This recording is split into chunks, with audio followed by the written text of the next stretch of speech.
আসসালামু আলাইকুম। গল্পতরু চ্যানেলে আপনাদের সবাইকে স্বাগত জানাচ্ছি। আমি রাজ। আজ আপনাদের জন্য পড়ছি মুহম্মদ জাফর ইকবালের একটি বৈজ্ঞানিক কল্পকাহিনী, বিজ্ঞানী শব্দর আলীর মহা আবিষ্কার। বইটি প্রকাশিত হয়েছে জ্ঞানকোষ প্রকাশনী থেকে, আর প্রকাশক ছিলেন শহীদ হাসান তরফদার। বইটি প্রথম প্রকাশিত হয় 1996 সালের জানুয়ারি মাসে। বইটিকে আমরা অডিও বুক করার সময় 6টি পর্বে ভাগ করেছি। আজ পড়ছি এর প্রথম পর্ব।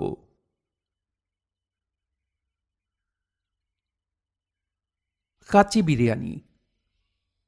বিজ্ঞানী শব্দর আলীর সাথে আমার পরিচয় জিলিপি খেতে গিয়ে। আমার জিলিপি খেতে খুব ভালো লাগে। গরম গরম মুচমুচে জিলিপি থেকে খেতে ভালো আর কি আছে। আমি তাই সময় পেলেই কাওরান বাজারের কাছে একটা দোকানে জিলিপি খেতে আসি। আজকাল আর কিছু বলতে হয় না। আমাকে দেখলেই দোকানি একগাল হেসে বলে, বসেন স্যার, আর 10 মিনিট। অর্থাৎ জিলিপি ভাজা শেষ হতে আর 10 মিনিট। দোকানের বাচ্চা ছেলেটা খবরের কাগজটা দিয়ে যায়। আমি বসে খুঁটিয়ে খুঁটিয়ে পড়ি। খবরগুলো পড়ে বিজ্ঞাপনে চোখ বোলাতে বোলাতে জিলিপি এসে যায়। খেয়ে আমাকে বলতে হয় কেমন হয়েছে। ভালো না হলে নাকি পয়সা দিতে হবে না। সেদিনও তেমনই বসেছি জিলিপি খেতে। প্লেটে গরম জিলিপি থেকে ধোঁয়া উঠছে। আমি সাবধানে একটা নিয়ে কামড় দেবার চেষ্টা করছি। এত গরম যে একটু অসাবধান হলেই জিভ পুড়ে যাবে। তখন আমার সামনে আরেকজন এসে বসলেন। ছোটোখাটো শুকনো মতন চেহারা, মাথায় এলোমেলো চুল, মুখে বেমানান বড় বড় গোঁফ, চোখে ভারী চশমা দেখে কেমন যেন রাগী রাগী মনে হয়।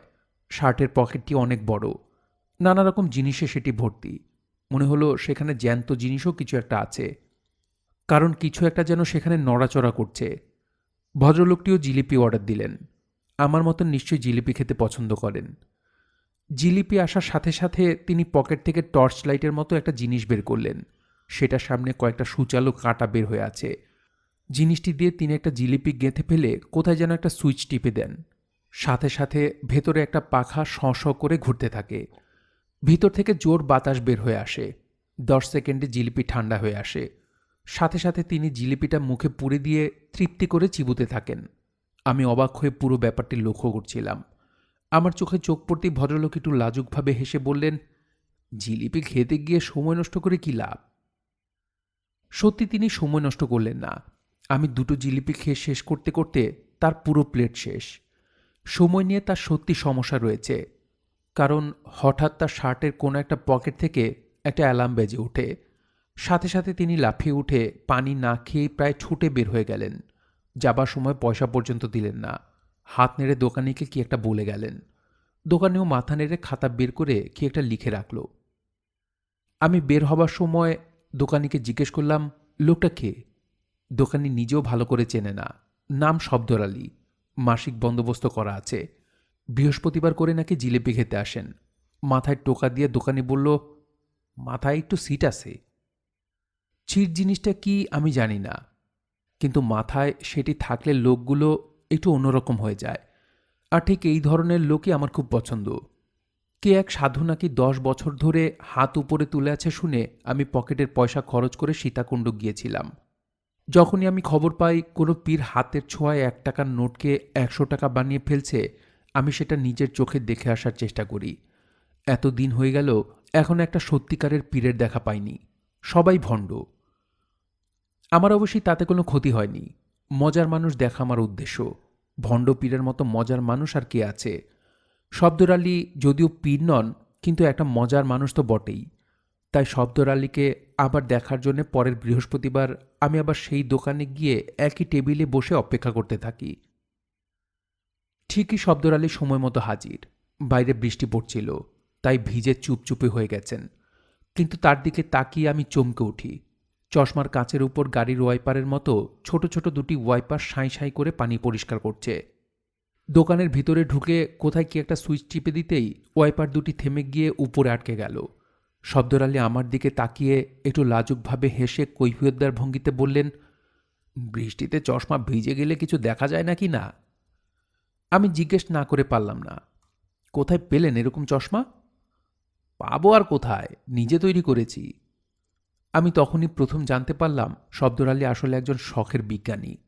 কথা একটু কম বলেন, একটু লাজুক গোছের মানুষ, কিন্তু মজার মানুষ তো বটেই। আমি তার কাপড়ের দিকে লক্ষ্য করে বললাম, একেবারে তো ভিজে গেছেন, ঠান্ডা না লেগে যায়? না, ঠান্ডা লাগবে না বলে পকেটে আরেকটা কি সুইচ টিপে দিলেন। একটু পরেই তার কাপড় জামা থেকে পানি বাষ্পীভূত হয়ে উড়ে যেতে থাকে। কিছুক্ষণের মাঝে কাপড় একেবারে শুকনো খটখটে। শব্দর আলী পকেটে হাত ঢুকিয়ে কি একটা টিপে আবার সুইচ বন্ধ করে দিলেন। আমার বিস্মিত ভাবভঙ্গি দেখে আবার কৈফিয়তদার ভঙ্গিতে বললেন, কাপড়ের সুতার মাঝে মাঝে নাইক্রোম ঢুকিয়ে দিয়েছি, যখন খুশি গরম করে নেওয়া যায়, পকেটে ব্যাটারি আছে। শব্দর আলী আবার জিলিপি অর্ডার দিলেন। আজকেও টর্চ লাইটের মতো দেখতে সেই ঠান্ডা করার যন্ত্রটা ব্যবহার করেছেন, কিন্তু বোঝা যাচ্ছে খুব তাড়াহুড়া নেই। আমি তাই আলাপ জমানোর চেষ্টা করলাম। প্রায় আসেন বুঝি এখানে? শুধু বৃহস্পতিবার। বৃহস্পতিবার ছুটি কি না? কোনো অফিস বৃহস্পতিবার ছুটি হয় আমি জানতাম না, তাই একটু অবাক হয়ে জিজ্ঞেস করলাম, কি অফিস এটা যে বৃহস্পতিবার আপনার ছুটি? না না, আমার ছুটি নয়, বৃহস্পতিবার আমি ছুটি দিই। কাদের ছুটি দেন? এই আমার এক ধরনের ছাত্রদের বলতে পারেন। শব্দর আলী একটু আমতা আমতা করে থেমে গেলেন, ঠিক বলতে চাইছেন না, তাই আমি আর তাকে ঘাটালাম না। শব্দর আলী খুব মিশুক নন, তবে কথাবার্তা বলেন। অনেকক্ষণ ধরে তার সাথে কথা হলো। অনেক কিছু জানেন, আর মাথায় অনেক ধরনের পরিকল্পনা, তাই তার কথা শুনতে ভারী মজা লাগে। ব্যাঙের ছাতার চাষ করে কিভাবে খাদ্য সমস্যা মেটানো যায়, বা কেঁচো পুষে কিভাবে ঘরের আবর্জনা দূর করা যায়, সে থেকে শুরু করে সংখ্যা কেন 10 ভিত্তিক না হয়ে 16 ভিত্তিক হওয়া দরকার, এ ধরনের ব্যাপারে তার উৎসাহ। সংখ্যা 16 ভিত্তিক হলে কম্পিউটার দিয়ে কাজ করা নাকি খুব সহজ হবে। আজকাল সব মাইক্রোপ্রসেসর নাকি 16 কিংবা 32 বিটের হয়। সেটার মানে কি আমি জানি না। শব্দর আলী বলেছেন আমাকে আরেকদিন বুঝিয়ে দেবেন। তিনি নিজে সবসময়ই 16 ভিত্তিক সংখ্যায় হিসেব করেন, তাই তিনি গোনেন খুব অদ্ভুতভাবে। 7, 8, 9-এর পর 10 না বলে বলেন কুড়া। তারপর কিলি, চিঙ্গা, পিরু, মিকা, ফিকার পরে নাকি আসে 10। আর সবচেয়ে আশ্চর্য ব্যাপার হচ্ছে, তিনি যখন 10 বলেন তার অর্থ নাকি 16। তিনি যখন বলেন 100, তার অর্থ নাকি 256। ব্যাপারটি যে ফাজলামি নয়, সেটা আমি জেনেছি বিশ্ববিদ্যালয়ের অঙ্কের প্রফেসরের সাথে কথা বলে। সত্যি নাকি এ ধরনের সংখ্যা হওয়া সম্ভব। পরের বৃহস্পতিবার আবার শব্দর আলীর সাথে দেখা। তাকে একটু চিন্তিত দেখা গেল। গিনিপিগের লোমে তেল হলুদ লেগে গেলে সেটা কিভাবে পরিষ্কার করা যায়, বা লোম পুড়ে গেলে পোড়া গন্ধটা দূর করা যায় কিভাবে, জানি কি না জিজ্ঞেস করলেন। খুব সঙ্গত কারণেই আমি সেটা জানতাম না। গিনিপিগের লোমে তেল হলুদ লাগতে পারে কিভাবে, কিংবা পুড়ে যেতে পারে কিভাবে, সেটা কিছুতেই আমার মাথায় এলো না। তিনি কি শেষ পর্যন্ত গিনিপিগ রান্না করে খাওয়া শুরু করেছেন নাকি? আজ কথাবার্তা খুব বেশি জমল না। কি যেন চিন্তা করে একটা কাগজে অনেকগুলো দাগ টেনে একটা দাগ আরেকটার সাথে জুড়ে দিয়ে গভীর মনোযোগ দিয়ে কি যেন দেখতে লাগলেন। আমি তাকে আর বিরক্ত করলাম না। আমার নিজেরও কাজ ছিল, তাই উঠে পড়ার উদ্যোগ করতেই শব্দর আলী জিজ্ঞেস করলেন, আপনি বিরিয়ানি রান্না করতে পারেন? আমি? বিরিয়ানি? আমি মাথা নেড়ে জানালাম, রাঁধতে পারি না, শুধু খেতে পারি। শব্দর আলীর মুখটা একটু বিমর্ষ হয়ে গেল দেখে বললাম, আমার বোন থাকে শান্তিনগরে, সে খুব ভালো কাচ্চি বিরিয়ানি রাঁধতে পারে। শব্দর আলী খুব আগ্রহ নিয়ে জিজ্ঞেস করলেন, আপনার বোনকে বলবেন একটা কাগজে লিখে দিতে? বুঝলেন কি না, করব যখন ভালো করেই করি। কি করবেন? শব্দর আলী আমতা আমতা করে প্রশ্নটা এড়িয়ে গেলেন। তাই আমি আর কিছু বললাম না। জিজ্ঞেস করলাম, কবে দরকার আপনার বিরিয়ানির রেসিপি? কাল দিতে পারবেন? কোথায় দেব? এইখানে। আমার তার বাসাটা দেখার ইচ্ছে, তাই বললাম, আপনার বাসাতে নিয়ে আসতে পারি, আমার কোনো অসুবিধা নেই। শব্দর আলী একটু ইতস্তত করে রাজি হলেন। একটা কাগজে ঠিকানাটা লিখে দিলেন, শ্যামলীর কাছে কোথায় জানি থাকেন। পরদিন আমি ঠিকানা খুঁজে শব্দর আলীর বাসা বের করলাম। একটু নির্জন এলাকায়, বেশ বড় একটা একতলা বাসা। দরজার বেল টিপতেই ঘেউ ঘেউ করে একটা কুকুর ভয়ানক রাগী গলায় চিৎকার করতে থাকে।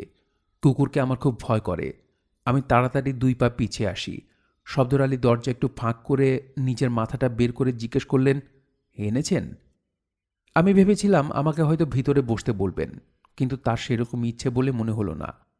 বদরাগী কুকুরটার ডাক শুনে আমার নিজের ইচ্ছেও কমে এসেছে। তার হাতে কাগজটা দিয়ে চলে এলাম। আসার আগে দরজার ফাঁক দিয়ে একটু উঁকি মারার চেষ্টা করে মনে হলো মেঝেতে ইঁদুরের মতো অনেকগুলো কি যেন ঘোরাঘুরি করছে। গিনিপিগের কথা বলেছিলেন, তাই হবে হয়তো। পরের বৃহস্পতিবার শব্দর আলীকে খুব খুশি খুশি দেখা গেল। নিজে থেকে আলাপ শুরু করলেন। বললেন, বুঝলেন ইকবাল সাহেব, আমার কাজ প্রায় শেষ। এখন লবণ একটু কম হয়, কিন্তু এমনিতে ফার্স্ট ক্লাস জিনিস। কিসে লবণ কম হয়? কেন, বিরিয়ানিতে। মনে নেই আপনি রেসিপি এনে দিলেন?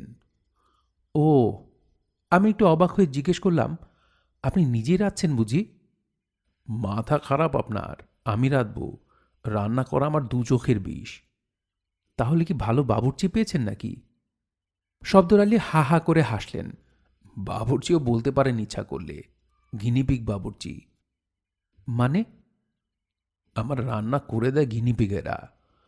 আমি গরম চা খাচ্ছিলাম, বিষম খেয়ে তালু পুড়ে গেল। মুখ হা করে খানিক্ষণ বাতাস টেনে জিজ্ঞেস করলাম, কি বললেন? গিনিপিগেরা? হুম। শব্দর আলী চোখ নাচিয়ে বললেন, এত অবাক হচ্ছেন কেন? ব্যাপারটা কঠিন কিছু নয়, একটু সময় লাগে আর কি। আমি ঠিক বুঝতে পারছিলাম না শব্দর আলী আমার সাথে ঠাট্টা করছেন কি না। এমনিতে অবশ্যই তিনি ঠাট্টা তামাশার মানুষ নন, কিন্তু তাই বলে গিনিপিগ রান্না করছে সেটা বিশ্বাস করি কিভাবে? শব্দর আলী আমার অবিশ্বাসের দৃষ্টি দেখে জিজ্ঞেস করলেন, কম্পিউটারে অনেক কঠিন কঠিন সমস্যার সমাধান হয় কি না? আমি মাথা নাড়লাম। হয়। কিভাবে হয়? আমি জানতাম না, তাই চুপ করে থাকলাম।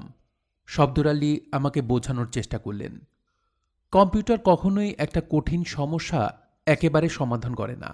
সেটাকে আগে ছোট ছোট অংশে ভাগ করে দেয়া হয়, তাকে বলে প্রোগ্রাম করা। প্রত্যেকটি ছোট ছোট অংশ আলাদা আলাদাভাবে খুব সহজ, কিন্তু সবগুলো একত্র হয়ে একটি জটিল সমস্যার সমাধান হয়। রান্না করার ব্যাপারটাও তাই। পুরো রান্না ব্যাপারটা অনেক কঠিন, কিন্তু রান্না করাকে যদি ছোট ছোট অংশে ভাগ করে ফেলা হয়, তাহলে সেই ছোট অংশগুলো কিন্তু মোটেও কঠিন নয়। যেমন একটা ডেকচি চুলোর উপরে রাখা, বা ডেকচিতে খানিকটা ঘি ঢালা, বা ঘিয়ের মাঝে তেজপাতা ছেড়ে দেয়া। এই ছোট ছোট কাজগুলো যে কেউ করতে পারবে। একটু কষ্ট করে গিনিপিগকে শিখিয়ে দিলে একটা গিনিপিগও করতে পারবে। শব্দর আলী থামলেন, আর আমার মনে হলো আমি খানিকটা বুঝতে পারছি তিনি কিভাবে গিনিপিগে দিয়ে রান্না করিয়ে নিচ্ছেন।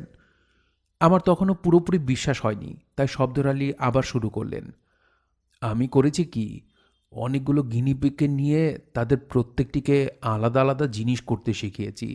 যেমন একটা গিনিপিগ একটা ডেচকি ঠেলে চুলোর উপরে তুলে দেয়, সে আর কিছুই করতে পারে না। যখনই একটা ঘন্টা বাজে তখনই সে ঠেলে ঠেলে একটা ডেচকি চুলোর উপরে তুলে দেয়। সেটা শেখানো এমন কিছু কঠিন না, 2 দিন 1 ঘন্টা করে শেখাতেই শিখে গেল। এর পরের গিনিপিগটা শুধু চুলোটা জ্বালিয়ে দেয়, সেটা শেখানো একটু কঠিন হয়েছিল। প্রথম প্রথম লোম পড়ে যেত, এখন সাবধান হয়ে গেছে, আর লোম পড়ে না।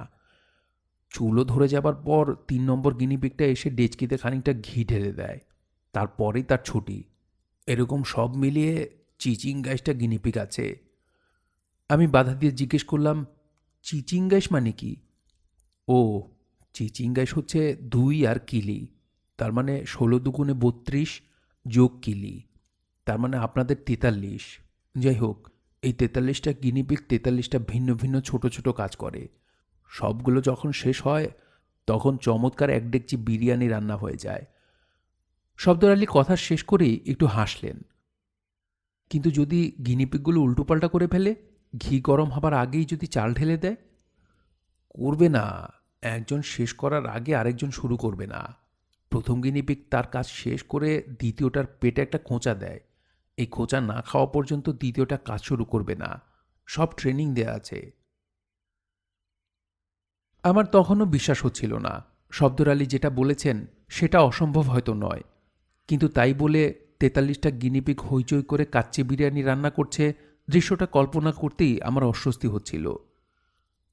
আমার অবিশ্বাসের ভঙ্গি দেখে শব্দর আলী বললেন, আপনার বিশ্বাস হলো না? আচ্ছা, আপনাকে দেখাচ্ছি। এই বলে তিনি বুক পকেটে হাত ঢুকিয়ে লেজ ধরে একটা নিংটি ইঁদুর বের করলেন। আমার বরাবরই সন্দেহ ছিল শব্দর আলী পকেটে করে জ্যান্ত কিছু নিয়ে ঘুরে বেড়াচ্ছেন। ইঁদুরটা টেবিলে রাখা মাত্র পাশের টেবিলের একজন চিৎকার করে লাফিয়ে উঠল। সে ভেবেছে খাবার থেকে ইঁদুর বেরিয়েছে। অনেক কষ্টে তাকে শান্ত করা হলো, কিন্তু শব্দর আলী আমাকে আর দেখাতে পারলেন না। ইঁদুরটা পকেটে ঢুকিয়ে বললেন পরদিন বিকালে তার বাসায় যেতে, আমাকে গিনিপিগের বিরিয়ানি রান্না দেখাবেন। পরদিন অফিসে গিয়ে শুনলাম জরুরি কাজে আমাকে তক্ষুনি চট্টগ্রাম যেতে হবে। আমাদের কোম্পানির একজন ম্যানেজার নাকি অনেক টাকা নিয়ে সরে পড়েছে। আমাকে অফিস থেকে সোজা এয়ারপোর্টে যেতে হলো। বাসায় একজন খবর পৌঁছে দেবে, ভেবেছিলাম 2-3 দিন লাগবে, কিন্তু সেই ম্যানেজার এমনই ঝামেলা করে রেখেছিল যে পুরো 2 সপ্তাহ লেগে গেল। ঢাকায় ফিরে এসে ভাবলাম শব্দর আলীর সাথে দেখা করি, কিন্তু অফিসে ছিলাম না বলে এত কাজ জমে গিয়েছিল যে সময় পেতে পেতে আরও 1 সপ্তাহ কেটে গেল। শেষ পর্যন্ত সময় করে শব্দর আলীর বাসায় গিয়ে তাকে পেলাম না। বেল টিপতেই কুকুরটা এমন ভয়ানক ঘেউ ঘেউ করা শুরু করলো যে আমি আর অপেক্ষা করার সাহস পেলাম না। জিলিপির দোকানে খোঁজ নিয়ে জানলাম শব্দর আলী অনেকদিন হলো সেখানে আর যান না। পরে কয়েকবার তার বাসায় গিয়েছি, তার দরজায় চিঠি লিখে ঠিকানা দিয়ে এসেছি, কিন্তু তিনি আর যোগাযোগ করেননি। আমাকে কয়েকদিনের ভেতর আবার খুলনা যেতে হলো। সেখানকার ম্যানেজারও নাকি কিছু টাকা নিয়ে সরে পড়েছে। খুলনা থেকে গেলাম রাজশাহী, সেখান থেকে বগুড়া হয়ে ঢাকা। ঢাকায় ফিরে এসেও প্রথম প্রথম অনেক ব্যস্ত ছিলাম। সপ্তাহখানেক পরে খানিকটা সময় পেয়ে ভাবলাম শব্দর আলীর বাসা থেকে ঘুরে আসি। শ্যামলী আসার অনেক আগেই আমি বাতাসে বিরিয়ানির গন্ধ পেলাম। কাছাকাছি আসতে মানুষের হইচই শোনা যেতে লাগলো। আরও কাছে গিয়ে দেখি শব্দর আলীর বাসার চারপাশে অনেক লোকজন বসে বসে বিরিয়ানি খাচ্ছে। গন্ধ শুকিয়ে বুঝতে পারলাম আমার বোনের রেসিপি। লোকজন হাতে থালা বাসন নিয়ে লাইন ধরে শব্দর আলীর বাসার সামনে দাঁড়িয়ে আছে। আমি কি করব বুঝতে পারছিলাম না। এর মাঝে দরজা একটু ফাঁক করে শব্দর আলী বের হয়ে এলেন, হাতে 1 ডেকচি গরম বিরিয়ানি। লোকজনকে বিরিয়ানি ভাগ করে দিয়ে আবার ভেতরে ঢুকে যাচ্ছিলেন। আমি তাড়াতাড়ি তাকে ডাকলাম। শব্দর আলী ঘুরে আমাকে দেখে যেন আকাশের চাঁদ হাতে পেলেন। ছুটে এসে আমার হাত ধরে বললেন, ইকবাল সাহেব, তাড়াতাড়ি আসেন, আমার সর্বনাশ হয়ে যাচ্ছে। শব্দর আলীকে চেনা যায় না, চুল উস্কো খুস্কো, মুখে খোঁচা খোঁচা দাড়ি, চোখ ভেতরে ঢুকে গেছে। আমি বললাম, কি হয়েছে আপনার? ভেতরে আসেন, তাহলেই দেখবেন। আমি ভয়ে ভয়ে বললাম, আপনার কুকুরটা বেঁধে রেখেছেন তো? কুকুর? কিসের কুকুর? সেই যে আপনার বাসায় বেল টিপতেই ঘেউ ঘেউ করে ডেকে ওঠে। ও। শব্দর আলী দুর্বলভাবে হাসলেন। মানুষজনকে ভয় দেখানোর জন্যে কুকুরের ডাক টেপ করা আছে, বেল টিপতেই বেজে ওঠে। কুকুর পাবো কোথায় আমি? আমার আগেই বোঝা উচিত ছিল। আমি শব্দর আলীর সাথে ভেতরে ঢুকলাম। ভেতরে বেশ অন্ধকার। খানিকক্ষণ লাগলো অন্ধকার চোখে সয়ে যেতে। তারপর আমি আমার জীবনের সবচেয়ে আশ্চর্য ঘটনাটি দেখতে পেলাম।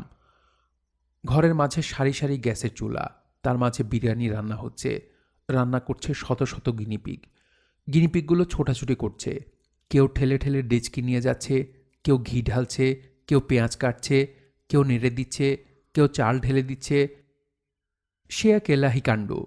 ঘর বিরিয়ানির গন্ধে মম করছে। বিষয়ের প্রথম ধাক্কাটি সামলে আমি কোনো মতে একপাশে সরে এসে গিনিপিগদের দেখতে থাকি। শব্দর আলী দুর্বল গলায় বললেন, মহা বিপদে পড়েছি। কি বিপদ? দেখছেন না, দিনরাত গিনিপিগেরা শুধু বিরিয়ানি রান্না করে যাচ্ছে। কেন, আপনি না বলেছিলেন 43টা গিনিপিগ? এখানে তো মনে হয় 4300। 43টাই ছিল, কিন্তু মাঝে বাচ্চা হলো সবার। আমার বাচ্চা বাড়ানোর ওষুধটা পরীক্ষা করে দেখছিলাম, তাতে অল্প সময় সবগুলো নাতিপুতি হয়ে গেছে। সব মিলিয়ে প্রায় 400 গিনিপিগ। মোটে 400? দেখে তো মনে হচ্ছে লাখখানেক। আপনাদের হিসেবে প্রায় 1000, আমার হিসেব 16 ভিত্তিক, তাই আমার 100 হলো 256-তে। এই সবগুলোকে আপনি বসে বসে রান্না শিখিয়েছেন? মাথা খারাপ আপনার? বাচ্চাগুলো নিজে নিজে মা বাবাদের দেখে দেখে শিখে গেছে। শব্দর আলী মাথা চুলকে বললেন, এখন সবাই রান্না করতে জানে, আর মুশকিল হচ্ছে এরা দিনরাত শুধু রান্নাই করে যাচ্ছে। দিনে 30-40 বার রান্না হচ্ছে। কিভাবে থামাই বুঝতে পারছি না। কেন? একবার ডেচকিগুলো কেড়ে নিতে চেষ্টা করেছিলাম, সবাই মিলে আমাকে আক্রমণ করলো। কোনো মতে পালিয়ে বেঁচেছি। আমি গিনিপিগগুলোকে দেখেই বুঝতে পারলাম সমস্যাটি সহজ নয়। এতগুলো গিনিপিগকে থামানো কঠিন। সবাই যদি একটু করে খামচে দেয়, শরীরের চামড়া উঠে যাবে। আমার হঠাৎ মনে পড়ল শব্দর আলী বলেছিলেন তিনি প্রথমে একটা ঘণ্টা বাজাতেন, তখন রান্না শুরু হয়ে যেত। আমি জিজ্ঞেস করলাম, শব্দ সাহেব, আপনার সেই ঘণ্টাটি কোথায়? ওই যে। তিনি আঙুল দিয়ে দেখিয়ে দেন। আশেপাশে কয়েকটা গিনিপিগ ঘোরাঘুরি করছে, মাঝে মাঝে একটা এসে ঘন্টা বাজিয়ে দেয়, আবার নতুন রান্না শুরু হয়ে যায়। আপনি তো বলেছিলেন ঘন্টাটা আপনি নিজে বাজাতেন। প্রথমে তাই বাজাতাম, আমাকে দেখে দেখে এখন নিজেরাই শিখে নিয়েছে, যখন খুশি বাজিয়ে দেয়। ইলেকট্রিক ঘন্টা, বাজানো খুব সুবিধে। আমি সাবধানে ঘন্টাটা তুলে নেওয়ার চেষ্টা করতেই প্রায় 30টা গিনিপিগ আমার ওপর ঝাঁপিয়ে পড়ল। আমি লাফিয়ে কোনো মতে সরে এলাম। শব্দর আলী ছুটে এসে বললেন, সর্বনাশ, ওদের ঘাঁটাবেন না, মাংস শেষ হয়ে আসছে, আপনাকে কেটে বিরিয়ানির মাঝে দিয়ে দেবে। আমি ঢোক গিলে বললাম, ঘন্টা বাজাতেই যখন রান্না শুরু হয় তখন ঘন্টা বাজানোটা বন্ধ করলেই তো সব বন্ধ হয়ে যায়, ঘন্টাটা কোনো মতে সরিয়ে ফেললেই হয়। শব্দর আলীর মুখ উজ্জ্বল হয়ে ওঠে, হাতে কিল দিয়ে বললেন, ঠিক বলেছেন, কি বোকা আমি, একবারও এই সহজ জিনিসটা মনে হয়নি। ইলেকট্রিক ঘন্টা, এটা প্লাগ টেনে খুলে ফেললেই হবে, ঘন্টাটা সরাতেও হবে না। শব্দর আলী ছুটে গিয়ে প্লাগটা টেনে খুলে ফেললেন। সত্যি সত্যি কিছুক্ষণের মাঝে নতুন রান্না শুরু হওয়া বন্ধ হয়ে গেল। যেসব রান্না আগেই শুরু হয়ে গিয়েছিল, গিনিপিগেরা সেগুলো শেষ করে গুটি গুটি নিজেদের ঘরে ফিরে গেল। নিশ্চয়ই সেরকম ট্রেনিং দেয়া আছে। যে কয়টি গিনিপিগ ঘন্টা বাজানো শিখে নিয়ে এই দুর্গতির সৃষ্টি করেছে, শুধু তারাই ঘোরাঘুরি করতে থাকে। একটু পরে পরে এসে ঘন্টা বাজানোর চেষ্টা করে, কিন্তু প্লাগ খুলে নেওয়ায় আর শব্দ হয় না। একসময় সেগুলো তাদের ঘরে ফিরে গেল। শব্দর আলী দরজা বন্ধ করে দিয়ে মুখে হাসি নিয়ে ফিরে এলেন। 6 ডেকচি বিরিয়ানি রান্না হয়ে আছে, আমরা সেগুলো বাইরে বিতরণ করে দিয়ে এলাম। কয়েকজন জিজ্ঞেস করল, কাল কখন আসবে?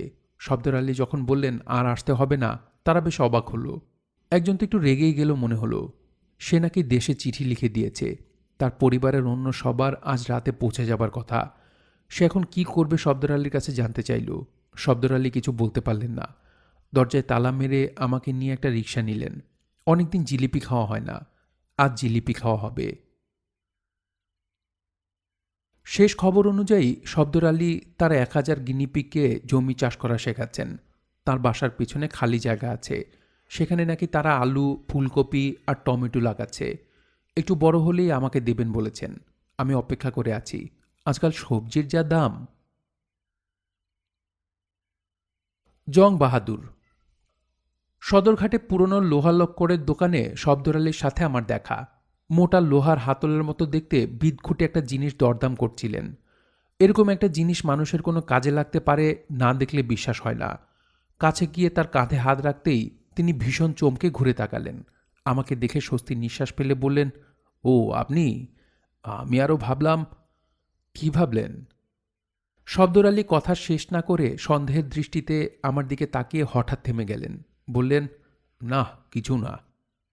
শব্দর আলী তার অভ্যাস মতো কথাটা এড়িয়ে যাবার চেষ্টা করেছেন দেখে আমি আর ঘাটালাম না। তাকে কেমন জানি একটু উদ্ভ্রান্তের মতো দেখাচ্ছে, চেহারায় কেমন একটু উড়ো উড়ো ভাব। ভালো করে তাকিয়ে দেখি বাম হাতের বুড়ো আঙুলে একটা ব্যান্ডেজ। জিজ্ঞেস করলাম, আপনার আঙুলে কি হলো? আর বলবেন না, কিকুল মুকাসে স্ক্রু লাগাচ্ছিলাম, এমন সময় একটা মশা কামড় দিল ঘাড়ে। একটু নড়তেই ডালাটা খুলে এসে বুড়ো আঙুলটাকে থেতলে দিয়েছে। কিকুল মুকাস কি জিনিস জিজ্ঞেস করব কিনা ভাবছিলাম, তার আগে শব্দর আলী আমাকে হাতলটা দেখে জিজ্ঞেস করলেন, 20 টাকা চাইছে, নিয়ে নেব নাকি? কি বলেন আপনি? আমি আঁতকে উঠে বললাম, মাথা খারাপ আপনার? 20 টাকায় বিদঘুটে হাতলটার জন্যে? আমাকে তো কেউ বিনা পয়সায় দিলেও এটা নেব না। চলেন চলেন এখান থেকে। আমি তাকে সেখান থেকে টেনে সরিয়ে নেবার চেষ্টা করি। দোকানি আমার কথা একটু মনক্ষুণ্ণ হয় বলে মনে হলো। বলল, কি বলেন স্যার, খাঁটি আমেরিকান স্টিল, ডান্ডা মারলেও কিছু হবে না, ফাইটিং প্লেনের পার্টস, কেনা দামে দিয়ে দিছিলাম। নেন, না হয় 2 টাকা কম দিবেন। শব্দর আলী চোখ ছোট করে গলা নামিয়ে দোকানিকে বললেন, ফাইটিং প্লেন কেউ কখনো লোহা দিয়ে বানায়? অ্যালুমিনিয়াম, ক্যাডমিয়াম আর টাংস্টেন। জিনিসটা হালকা করতে হবে না? সেন্টার অফ গ্রেভিটি যদি ঠিক না থাকে জিনিসটার ব্যালেন্স হবে কিভাবে? দোকানে কিছু না বুঝে একটু অপ্রস্তুতের মতো হাসল। শব্দর আলী আরও কি বলতে চাইছিলেন, আমি কোনো মতে তাকে টেনে সরিয়ে আনি। সদরঘাটের ভিড় বাঁচিয়ে হাঁটতে হাঁটতে শব্দর আলী কি যেন চিন্তা করতে থাকেন। আমি তাকে বিরক্ত করলাম না। খানিক্ষণ কোনো কথাবার্তা নেই। হঠাৎ একসময় ঘুরে আমার দিকে তাকিয়ে বললেন, মানুষের ডিজাইনটা আসলে ঠিক হয়নি। আমি কিছু না বুঝে বললাম, কি বললেন? মানুষের ডিজাইন খুব দায়সারা ডিজাইন, মানে? যেমন ধরেন এই হাতের ব্যাপারটা, মোটে 2টা হাতে কি কিছু হয়? একটা মানুষের অন্তত 4টা হাত থাকা উচিত ছিল। 4টা হাত? হ্যাঁ, 2টা হাতে কিছুই হয় না। আমি একটু ইতস্তত করে বললাম, 4টা হাতের কি দরকার? আমার তো 2টা হাতেই বেশ চলে যাচ্ছে। ছেলেবেলায় একবার নাটক করতে স্টেজে উঠেছিলাম, বিবেকের পার্ট। তখন 2 হাত নিয়ে কি মুশকিল, কোথায় নিয়ে লুকাই, কি করি। 4 হাত হলে কি যে সর্বনাশ হতো। বাচ্চা ছেলেদের কথা শুনে বড়রা যেভাবে হাসে, শব্দর আলী সেভাবে একটু হেসে বললেন, কি যে আপনি বলেন, কখনো সন্ডারিং করেছেন? না। পড়লে বুঝবেন। সন্ডার করার সময় এক হাতে জিনিসটা ধরতে হয়, আরেক হাতে সন্ডারিং আয়রন। ব্যাস 2 হাতে শেষ। সন্ডার ধরবেন কি দিয়ে? যদি 4টা হাত থাকতো তাহলে 3 নম্বর হাত দিয়ে সন্ডার ধরা যেত। কিন্তু আপনি তো 4টা হাতের কথা বলছেন। হ্যাঁ, 4 নম্বর হাত হচ্ছে চুলকানোর জন্যে। লক্ষ্য করে দেখেছেন, যখন কোনো কাজে 2 হাতই ব্যস্ত থাকে তখন সবসময় নাকের ডগা চুলকাতে থাকে। আমাকে স্বীকার করতেই হলো যে ব্যাপারটি সত্যি, এবং চুলকানোর জন্যে একটা বাড়তি হাত থাকা আসলে মন্দ ব্যবস্থা নয়। শব্দর আলী তার ব্যান্ডেজ বাঁধা বুড়ো আঙুলটি দেখিয়ে বললেন, যদি আমার 4টা হাত থাকতো তাহলে আমি 3 নম্বর হাত দিয়ে কিকুল মুকাসের ডালাটা ধরে রাখতে পারতাম। যখন মশাটা এসে কামড় দিল তখন 4 নম্বর হাত দিয়ে কষে দিতে পারতাম একটা থাবড়া। শব্দর আলী একটা দীর্ঘশ্বাস ফেললেন। মশার জন্যে না 4 নম্বর হাত নেই সেই দুঃখে ঠিক বুঝতে পারলাম না। আমি 4 হাতের একটা মানুষ কল্পনা করার চেষ্টা করলাম, কিন্তু ব্যাপারটা খুব সহজ হলো না। খানিকক্ষণ চেষ্টা করে হাল ছেড়ে দিয়ে শব্দর আলীকে জিজ্ঞেস করলাম, বাকি 2টো হাত থাকবে কোথায় শব্দ সাহেব? কেন, বগল থেকে বেরিয়ে আসবে? আমি কল্পনা করলাম আমার বগল থেকে আরও 2টো হাত বেরিয়ে আসছে, কিন্তু ব্যাপারটা চিন্তা করেই আমার গায়ে কেমন জানি কাঁটা দিয়ে ওঠে। বাড়তি হাত দুটোতে যে 5টি করে আঙুল থাকতে হবে এমন কোনো কথা নেই। শব্দর আলী গম্ভীর হয়ে বললেন, 2টো করে থাকলেই হয়। নখ কাটতে তাহলে বেশি সময় নষ্ট হবে না। যখন নিজেকে মোটামুটি বিশ্বাস করিয়ে এনেছি যে সত্যি মানুষের 4টা হাতের দরকার, তখন হঠাৎ আমার অন্য একটা সম্ভাবনার কথা মনে হলো। একটু ভয়ে ভয়ে বললাম, কথাটা আপনি হয়তো ঠিকই বলেছেন, কিন্তু 2 আঙুলের কথা তো। আমি না, আমি 4 হাতের কথা বলছিলাম। আপনার কথা ঠিক, 4 হাত হলে কাজকর্মে অনেক সুবিধে, কিন্তু 4টা হাতই যে একজন মানুষের হতে হবে এমন তো কোনো কথা নেই। মানে? আপনি খুঁজে পেতে একটা সহকারী নিয়ে নেন, তাহলেই আপনাদের দুজনের মিলে 4টি হাত হয়ে যাবে। ঠিক বলেছেন। শব্দর আলীর মুখ উজ্জ্বল হয়ে ওঠে, কিন্তু মাত্র কয়েক মুহূর্তের জন্যে। হঠাৎ কি একটা মনে পড়ে যায়, আর তিনি গম্ভীর হয়ে মাথা নাড়তে থাকেন। আমি জিজ্ঞেস করলাম, কি হলো? সহকারী নেওয়া যাবে না। কেন? শব্দর আলী গলা এত নামিয়ে আনলেন যে কথা প্রায় শোনাই যায় না। ফিসফিস করে বললেন, অনেক গোপন জিনিসের উপর গবেষণা করি তো, জানাজানি হয়ে গেলে সর্বনাশ হয়ে যাবে। এই যে কিকুল মুকাসের কথা বলছি, সেটা যদি কেউ জেনে ফেলে কি সর্বনাশ হবে আপনি জানেন? শব্দর আলী এত গম্ভীর হয়ে মাথা নাড়তে থাকেন যে দেখে আমিও ঘাবড়ে যাই। এরপর আর কথাবার্তা জমল না। তিনি গম্ভীর হয়ে মাথা নাড়ছেন আর আমি পিছু পিছু হাঁটছি। এরকম আর কতক্ষণ চলতে পারে? নবাবপুরের মোড়ে এসে আমি একটা বাস নিয়ে নিলাম। শব্দর আলী যাত্রাবাড়ির দিকে রওনা দিলেন। সেখানে তার নাকি কি দরকার।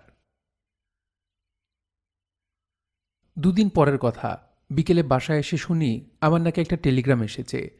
টেলিগ্রামে জরুরি কিছু আছে ভেবে ভয়ের চোটে তাড়াতাড়ি সবাই মিলে খুলে ফেলেছে, কিন্তু পড়ে এখন কিছু বুঝতে পারছে না। বুঝতে পারার কথা নয়, কারণ টেলিগ্রামে লেখা 4 হাতের প্রয়োজন নাই, 2 হাত, এবং 2 হাতই যথেষ্ট। আপনি ঠিক, কিন্তু সহকারী নয়, সহজ সমাধান। কাওরান বাজার, সন্ধ্যা 7টা। নিচে কোনো নাম লেখা নেই, কিন্তু বুঝতে কোনো অসুবিধা হলো না এটা কার কাজ। টেলিগ্রাম করতে তাকে বাসে কিংবা রিকশায় যত দূর যেতে হয়েছে, বাসার দূরত্ব তার অর্ধেকও নয়, কিন্তু তাকে সেটা কে বোঝাবে? বাসার সবাই জানতে চাইল ব্যাপারটা কি। আমি বোঝালাম আমার এক বন্ধুর রসিকতা। আমার বন্ধুদের সম্পর্কে বাসার সবার খুব উচ্চ ধারণা আছে সেরকম দাবি করব না, কাজেই ব্যাপারটা বিশ্বাস করাতে বেশি বেগ পেতে হলো না। 7টার সময় কারণ বাজারের চায়ের দোকানে হাজির হয়ে দেখি শব্দ সাহেব টেবিলে একটা কাগজ বিছিয়ে সেখানে কি যেন একটা আঁকিঝুঁকি করছেন। আমাকে দেখে তাড়াতাড়ি সেটা ভাঁজ করে পকেটে লুকিয়ে ফেললেন। আমি পাশে গিয়ে বসতেই গলা নামিয়ে বললেন, বানর, বানর হচ্ছে সমাধান। কি বললেন? বললাম বানর। বানর? কিসের বানর? কিসের আবার হবে? শব্দর আলী একটু অসহিষ্ণু স্বরে বললেন, আমার একটা বানর দরকার। আমি অবাক হয়ে জিজ্ঞেস করলাম, বানর দিয়ে কি করবেন? আপনি বলেছিলেন না সহকারীর কথা, বানর হবে আমার সহকারী। আগে শুধু একটু শিখিয়ে পড়িয়ে নিতে হবে। বানরকে শিখিয়ে পড়িয়ে নেবেন?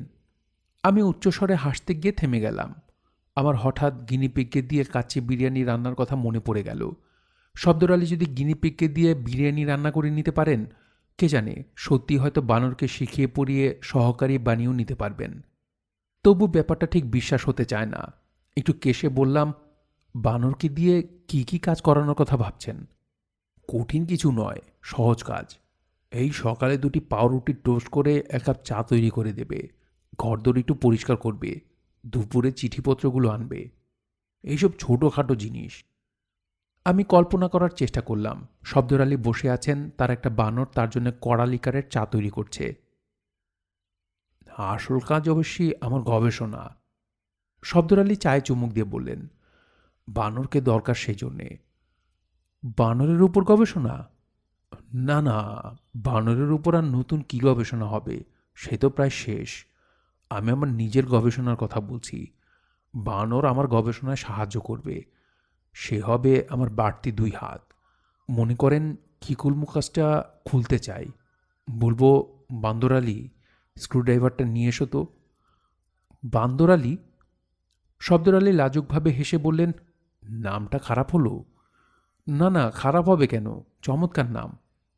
আমি হাসি গোপন করে জিজ্ঞেস করলাম, পশু পাখিকে এভাবে কাজকর্ম শেখানো কি খুব কঠিন নাকি? সেটা নির্ভর করে কী ধরনের পশু তার উপর। শব্দর আলী একটা লম্বা বক্তৃতা দেওয়ার জন্য প্রস্তুত হলেন। যদি ম্যামেল বা স্তন্যপায়ী প্রাণী হয় তাহলে খুব সহজ। ম্যামেলদের ভেতরে বানরের বুদ্ধি আবার অন্যদের থেকে বেশি, কাজেই বানরকে শেখানো একেবারে পানি ভাত। পদ্ধতিটা হচ্ছে পুরস্কার পদ্ধতি। ট্রেনিং দেবার সময় যখনই একটা কাজ ঠিকভাবে করে তখনই পুরস্কার দিতে হয়। মনে করেন আপনি একটা বানর, আমি আপনাকে বললাম, বান্দর আলী, স্ক্রুড্রাইভারটা নিয়ে এসো তো। আপনি তখন আমার কথা কিছু না বুঝে লাফ ঝাঁপ দেওয়া শুরু করবেন। আমি তখন চেষ্টা করব আপনাকে একটা স্ক্রুড্রাইভারের কাছে নিয়ে যেতে। লাফ ঝাঁপ দিতে দিতে হঠাৎ যদি ভুলে স্ক্রুড্রাইভারটা ছুঁয়ে ফেলেন, সাথে সাথে আপনাকে পুরস্কার হিসেবে একটা কলা দেব। এরকম কয়েকবার যদি করি তখন আস্তে আস্তে আপনি বুঝতে পারবেন। স্ক্রুড্রাইভার কথাটা শুনে আপনি যদি স্ক্রুড্রাইভারটা গিয়ে ধরেন তাহলে আপনি একটা কলা পাবেন। কলার লোভে এরপরে যখনই আমি বলবো স্ক্রুড্রাইভার, আপনি ছুটে যাবেন স্ক্রুড্রাইভারটা ধরতে। এভাবে আস্তে আস্তে অগ্রসর হতে হয়। প্রথমে স্ক্রুড্রাইভারটা ধরলেই আপনাকে একটা কলা দেব, কিন্তু পরে কলা পেতে হলে আপনাকে স্ক্রুড্রাইভারটা আমার কাছে নিয়ে আসতে হবে। বুঝতে পারলেন তো ব্যাপারটা? তা বুঝেছি। নিজেকে একটা বানর ধরে নিলে বুঝতে ভারী সুবিধে। কিন্তু আমার প্রশ্ন হচ্ছে, এভাবে শেখাতে অনেক দিন লেগে যাবে না? না না, অনেক দিন লাগবে কেন, 2 সপ্তাহে হয়ে যাবে। তাছাড়া আমার একটা মনোযোগ বাড়ানোর ওষুধ আছে, সেটা খাইয়ে দিলে তো কোনো কথাই নেই। শব্দর আলী মাথা চুলকে বললেন, কিন্তু সমস্যা হচ্ছে অন্য জায়গায়। কোন জায়গায়? একটা বানর পাই কোথায়? বানর পাচ্ছেন না? না, অনেক খুঁজলাম কয়দিন ধরে, কোথাও বানর নেই। পুরনো ঢাকায় একজন বলল, একাধিক সাগর কলা আর একটা গরম সোয়েটার হলে সে নাকি ধরে দেবে। আমি তাকে এনে দিলাম, কিন্তু সেই থেকে তার আর দেখা নেই। আমি একটু অবাক হয়ে বললাম, সাগর কলা না হয় বুঝলাম, কিন্তু বানর ধরার জন্য সোয়েটার কী জন্যে? শব্দর আলী মাথা চুলকে বললেন, কি জানি, জিজ্ঞেস করেছিলাম। তা বলল, এখন তো শীত পড়ে গেছে, তাই বানরেরা নাকি সোয়েটারের জন্য খুব ব্যস্ত। লোকটা বানর ধরতে গিয়ে কোনো ঝামেলায় পড়ল কিনা কে জানে। বানরেরা খুব দুষ্ট হয় জানেন তো, বিশেষ করে চ্যাংড়া বানরেরা। ঠিকানাও রাখিনি যে একটু খোঁজ নেই। আমি আর কিছু বললাম না। বিজ্ঞানী মানুষেরা যদি বোকা না হয় তাহলে বোকা কারা? বানর কিভাবে জোগাড় করা যায় শব্দর আলী সেটা নিয়ে আমার সাথে পরামর্শ করতে বসলেন। বানরটা বেশি ছোট হলে অসুবিধে, কাজকর্ম করতে পারবে না। বন জঙ্গল খুঁজে একটা ধাড়ি বানর ধরে আনতেও শব্দের আলীর আপত্তি, তাহলে নাকি পোষ মানাতেই অনেকদিন লেগে যাবে। তার একটি পোষ মানানোর ওষুধ আছে, কিন্তু সেটা একটু কম বেশি হয়ে গেলে পোষ মানার বদলে নাকি অল্প অল্প দাড়ি গজিয়ে যায়। শব্দের আলীর ইচ্ছা একটা পোষা বানর জোগাড় করা। আমি ভেবেচিন্তে তাকে খবরের কাগজে বিজ্ঞাপন দিতে বুদ্ধি দিলাম। একটু ইতস্তত করে শব্দের আলী শেষ পর্যন্ত রাজি হয়ে গেলেন। নিজের ঠিকানা জানতে চান না, তাই একটা পোস্ট অফিস বক্স খুলে নেওয়ার কথা বললাম। বিজ্ঞাপনটা আমাকে লিখে দিতে বললেন। লেখালেখি তার নাকি ভালো আসে না, কিন্তু আমি যেটাই লিখি তার পছন্দ হয় না। ভাষাটা নাকি ঠিক জোরালো হচ্ছে না। ঘণ্টাখানিক পরিশ্রম করে যেটা তার পছন্দ হলো সেটা এরকম: সন্ধান চাই, সন্ধান চাই, সন্ধান চাই, পোষা বানরের সন্ধান চাই, উপযুক্ত মূল্যে কিনিয়া লইব, যোগাযোগ করুন। শব্দের আলী বিজ্ঞাপন লেখা কাগজটি নিয়ে তখনই খবরের কাগজের অফিসের দিকে রওনা দিলেন। পরবর্তী 1 সপ্তাহ সেটি ছাপা হবে। বিজ্ঞাপনটি ছাপা হবার সাথে সাথে শব্দের আলী বানরের সন্ধান পেতে থাকবেন, আমার ঠিক সেরকম বিশ্বাস ছিল না। সপ্তাহ 2 পার হবার পর হয়তো 1-2টা চিঠি পাবেন, আমি অন্তত তাই ভেবেছিলাম। তাই সপ্তাহ শেষ হবার আগেই আবার যখন টেলিগ্রাম এসে হাজির, আমি একটু অবাক না হয়ে পারলাম না। টেলিগ্রামটা পড়ে অবশ্য অবাক থেকে বেশি শঙ্কিত হয়ে উঠি, কারণ তাতে মাত্র 2টি শব্দ লেখা: বিজ্ঞাপন বুমেরাং। টেলিগ্রামের অর্থ না বোঝার কোনো কারণ নেই। শব্দের আলী বলতে চাইছেন বিজ্ঞাপনটি দেওয়ার ফলে কোনো লাভ না হয়ে বরং উল্টো ঝামেলার সৃষ্টি হয়েছে। সেটি ঠিক কিভাবে হতে পারে আমি কিছুতেই ভেবে পেলাম না। সে রাতে আমার আবার এক জায়গায় খাবার দাওয়াত, বড়লোক আত্মীয়, তাদের টাকা পয়সার গল্পে ঠিক জুত করতে পারি না। তাই টেলিগ্রামের অজুহাত দেখিয়ে বাসার সবাইকে আত্মীয়ের বাসায় পৌঁছে দিয়ে আমি করান বাজারের সেই চায়ের দোকানে হাজির হলাম। আমার কপাল ভালো, শব্দর আলী সেখানে বসে আছেন। তাকে দেখে চেনা যায় না। চোখের কোণে কালি, মুখে খোঁচা খোঁচা দাড়ি, মনে হয় বয়স 10 বছর বেড়ে গিয়েছে। আমি ভয়ে ভয়ে জিজ্ঞেস করলাম, শব্দ সাহেব, কি হয়েছে? কি হয়েছে? আপনার বুদ্ধি শুনেই তো এখন আমার এই অবস্থা। কি হয়েছে আগে বলবেন তো? শব্দর আলী কোনো কথা না বলে তার বিরাট পকেট থেকে এক বান্ডিল চিঠি বের করে আমার হাতে ধরিয়ে বললেন, এই দেখেন। আমি মুখে হাসি ফোটানোর চেষ্টা করে বললাম, বাহ, অনেক চিঠি পেয়েছেন তো। শব্দর আলী মেঘস্বরে বললেন, আগে পড়ে দেখেন। আমি একটা পোস্টকার্ড তুলে নিই। সেখানে গোটা গোটা হাতে একটা কবিতা লেখা: শব্দর আলী মিয়া সদরঘাট গিয়া, বান্দরের গেঞ্জি কেনে 4 টাকা দিয়া। আমি কোনো মতে হাসি চেপে রেখে পরের চিঠিটা খুলি। সেটি শুরু হয়েছে এভাবে: জনাব, আপনি বানরের সন্ধান চান।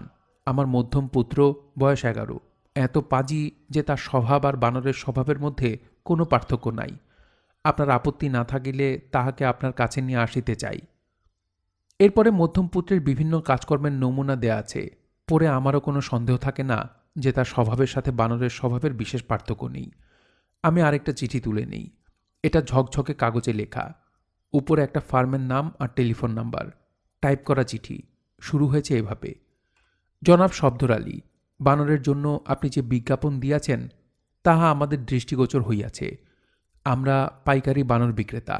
দেশ ও বিদেশে আমরা বানরের চালান দিয়া থাকি। ব্যবসার কারণে আমরা খুচরা বিক্রয় করিতে অসমর্থ। আপনি যদি 200-এর অধিক বানর ক্রয় করিতে চান, অবিলম্বে যোগাযোগ করুন।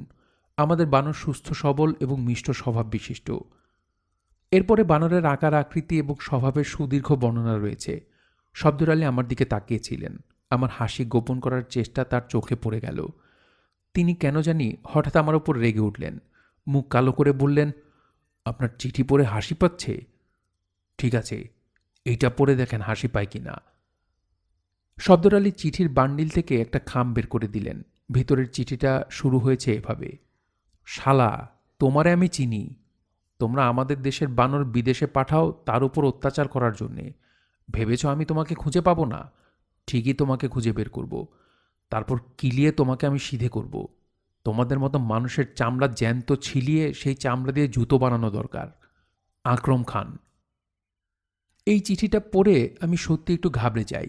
ভরসার কথা, যারা সামনাসামনি কথা না বলে এরকম মুড়ো চিঠি পাঠায়, ব্যক্তিগত জীবনে তারা আসলে কাপুরুষ হয়।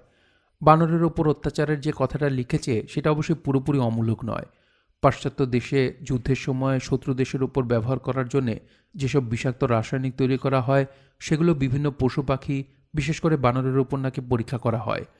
কিন্তু আমাদের নিরীহ শব্দর আলীকে সেই জন্য দায়ী করার কি মানে থাকতে পারে?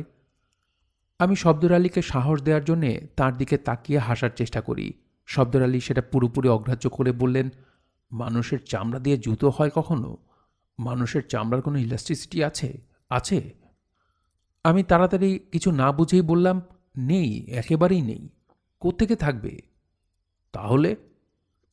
আমাকে স্বীকার করতেই হলো আকরম খাঁ মানুষের চামড়া দিয়ে জুতো বানানোর কথা বলে খুবই অবিবেচকের মতো কথা বলেছেন। শব্দর আলী খানিকক্ষণ গম্ভীর হয়ে বসে থেকে বললেন, আমি এর মাঝে নেই, আপনি যা ইচ্ছা হয় করতে পারেন। আমি তাকে আশ্বস্ত করে বললাম, আপনি কিছু ভাববেন না, এখন থেকে সব দায়িত্ব আমার। আজ থেকে আমি পোস্ট অফিসে গিয়ে চিঠিগুলো আনব, খুলে পড়ে দেখব, যদি কোনো কাজের খবর থাকে আমি খোঁজ নিয়ে দেখব। আপনি নিশ্চিন্ত থাকেন। শব্দর আলী একটু শান্ত হলেন বলে মনে হলো। খানিকক্ষণ চুপ করে থেকে বললেন, একটা জিনিস যদি না টেকে সেটা বানিয়ে লাভ আছে? আমি থতমত খেয়ে বললাম, কিসের কথা বলছেন? জুতোর কথা। মানুষের চামড়া কত পাতলা, সেই জুতো কি 1 সপ্তাহের বেশি টিকবে? ভিনিগারে 1 সপ্তাহ ভিজিয়ে রেখে আল্ট্রাভায়োলেট রে দিয়ে ঘণ্টাখানেক যদি শুকোনো যায়। আমি চা খেতে গিয়ে বিষম খেলাম। এই না হলে বিজ্ঞানী!